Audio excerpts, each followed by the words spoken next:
आज की वीडियो में हम बात करने वाले हैं सेल्फोर्स इंटरव्यू क्वेश्चन। और ये सीरीज 4 है। पार्ट 4 है। इसके बारे में हम एक एक करके डिटेल में ला रहे हैं सारे पार्ट वाइज, जिससे आप 10-5 मिनट की वीडियो में आपको काफी सारे क्वेश्चन क्लियर हो जाएंगे कि किस तरह का इंटरव्यू क्वेश्चन पूछा जा रहा है इंटरव्यू में।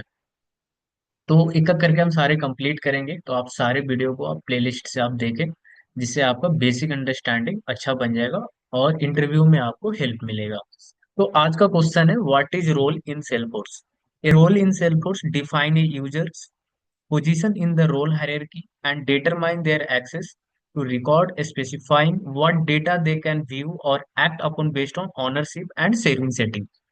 रोल रोल सेल्फोर्स में एक यूजर की पोजीशन को डिफाइन करता है रोल हायरार्की के अंदर, और ये डिसाइड करता है कि यूजर को कौन से रिकॉर्ड दिखाई देंगे या उन्हें एक्शन लेने का एक्सेस मिलेगा। ये एक्सेस ओनरशिप और शेयरिंग सेटिंग के बेस पर होता है। फॉर एग्जाम्पल, हम एक एग्जाम्पल से समझते हैं। मान लो एक कंपनी में एक सेल्स मैनेजर है और उनके नीचे सेल्स रिप्रेजेंटेटिव है। सेल्स मैनेजर का रोल हायरार्की में अपर होना का मतलब है कि वो अपने नीचे वाले रिप्रेजेंटेटिव के रिकॉर्ड्स देख सकता है और उन पर एक्शन ले सकता है। अगर एक सेल्स रिप्रेजेंटेटिव एक लीड क्रिएट करता है, तो वो लीड उसी रिप्रेजेंटेटिव को दिखाई देगी, लेकिन सेल्स मैनेजर को भी वो लीड दिखाई देगी, क्योंकि मैनेजर के रोल अपर है और वो शेयरिंग सेटिंग के थ्रू उस डेटा को एक्सेस कर सकता है। इस तरीके से रोल इंश्योर करता है कि हर यूजर को अपनी पोजीशन के हिसाब से एक्सेस मिले। अब हम नेक्स्ट क्वेश्चन देखेंगे। नेक्स्ट क्वेश्चन है हमारा, what is dashboard in Salesforce. A dashboard in Salesforce is a visual tool that display key data and metrics in the form of chart, graph, and tables. It helps user track performance, analyze trends, and gain insights into various aspects of their business operation, all in real time. Salesforce dashboard Salesforce में एक visual tool होता है जो जो की data और matrix को chart, graph और टेबल के फॉर्म में दिखाता है। इसका यूज यूजर को अपनी परफॉर्मेंस ट्रैक करना, ट्रेंड एनालाइज करने और बिजनेस ऑपरेशन के वेरियस एस्पेक्ट को समझने में मदद करता है, वो भी रियल टाइम में। एग्जांपल से हम समझते हैं। मान लीजिए कि एक सेल्स मैनेजर को अपनी टीम की परफॉर्मेंस देखनी है। डैशबोर्ड पे वो अपने टीम को सेल्स फिगर्स के चार्ट और ग्राफ के फॉर्म में देख सकता है। अगर किसी पार्टिकुलर सेल्स पर्सन को परफॉर्मेंस लो है, तो इजिली देख सकते हैं और उस एरिया में इंप्रूवमेंट के लिए एक्शन ले सकते हैं। डैशबोर्ड की मदद से सब डेटा एक जगह पे दिखाई देता है, जो डिसीजन मेकिंग को आसान बना देता है।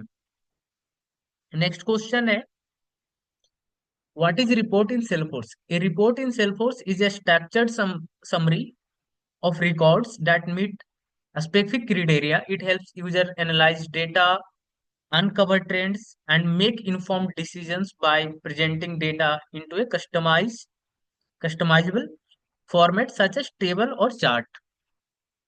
रिपोर्ट सेल्फोर्स में एक स्ट्रक्चर्ड समरी होता है।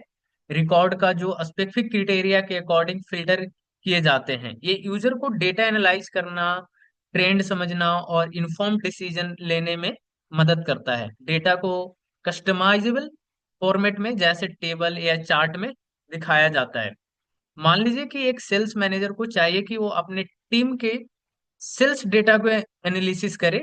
वो एक रिपोर्ट बना सकते हैं जिसमें उसकी टीम के सभी सेल्स रिकॉर्ड दिखाई देंगे, जैसे जैसे टोटल सेल्स टारगेट अचीव हुआ या नहीं, और किस सेल्स पर्सन ने कितना सेल्स जनरेट किया। ये रिपोर्ट टेबल या चार्ट फॉर्मेट में हो सकता है, जिसे मैनेजर को इजिली ट्रेंड समझने में मदद मिलेगी और वो अपने टीम को इम्प्रूव करने के लिए डिसीजन ले सकते हैं। नेक्स्ट है report type in Salesforce. A report type in Salesforce define the object and fields that can be used in a report. It determines which data is available to include, as well as how that data is organized and displayed in report. Report type Salesforce में एक template होता है जो decide करता है कि कौन से ऑब्जेक्ट और फील्ड आप रिपोर्ट में यूज कर सकते हो। ये डिटरमाइन करता है कि कौन सा डेटा अवेलेबल है और उस डेटा को रिपोर्ट में कैसे ऑर्गेनाइज और डिस्प्ले किया जाएगा। मान लीजिए मान लीजिए फॉर एग्जांपल आपको एक रिपोर्ट बनाना है जिसमें अपॉर्चुनिटी और कॉन्टैक्ट का डेटा दिखाना हो। अगर आप opportunity with contact report type choose करते हो तो आपको अपॉर्चुनिटी और कॉन्टैक्ट दोनों के फील्ड यूज करने का ऑप्शन मिलेगा। इस रिपोर्ट टाइप के थ्रू आप डिसाइड कर सकते हो कि कौन से रिकॉर्ड और फील्ड रिपोर्ट में दिखाई देंगे, जैसे अपॉर्चुनिटी अमाउंट, क्लोज डेट और कॉन्टैक्ट डिटेल। ये रिपोर्ट आपको दोनों ऑब्जेक्ट का कंबाइंड डेटा दिखाएगा। नेक्स्ट क्वेश्चन है, what is formula field in Salesforce? A formula field in Salesforce is a read-only field that display value calculated from a formula expression. It can be include mathematical operation, next manipulation or conditional logic, and automatically update based on changes to related data. Formula field Salesforce में एक read only field होता है जो किसी formula expression के basis पर calculate value दिखाता है। ये मैथमेटिकल ऑपरेशन, टेक्स्ट मैनिपुलेशन, एक कंडीशनल लॉजिक इंक्लूड कर सकता है और ऑटोमेटिकली अपडेट होता है जब रिलेटेड डेटा चेंज होता है। एक एग्जांपल से हम समझते हैं। अपॉर्चुनिटी ऑब्जेक्ट में आपको टोटल अमाउंट कैलकुलेट करना है जो डिस्काउंट के बाद दिखाना हो। आप एक फॉर्मूला फील्ड बना सकते हैं जिसमें फॉर्मूला हो total amount is equal to opportunity amount minus discount. जब भी अपॉर्चुनिटी अमाउंट या डिस्काउंट चेंज होगा formula field automatically update value दिखाएगा। इसे आपको मैन्युअली कैलकुलेट करने की जरूरत नहीं पड़ेगी। फॉर्मूला फील्ड अपने आप अपडेटेड वैल्यू शो करता है। तो आज का हमारा पार्ट में ये सारे क्वेश्चन थे। नेक्स्ट वीडियो में हम और सारे इंटरव्यू क्वेश्चन लाएंगे जो अभी इंटरव्यू में करंट में पूछा गया है या पूछा जा रहा है, या जो भी इंपॉर्टेंट क्वेश्चन है सारे हम कवर करने वाले हैं। तो एक एक करके आप पार्ट वाइज देख देख सकते हैं। अगर आपसे भी कोई इंटरव्यू क्वेश्चन पूछा गया है तो आप कमेंट बॉक्स में पूछ सकते हैं, हम उसे नेक्स्ट वीडियो में कवर करेंगे। Thank you so much guys.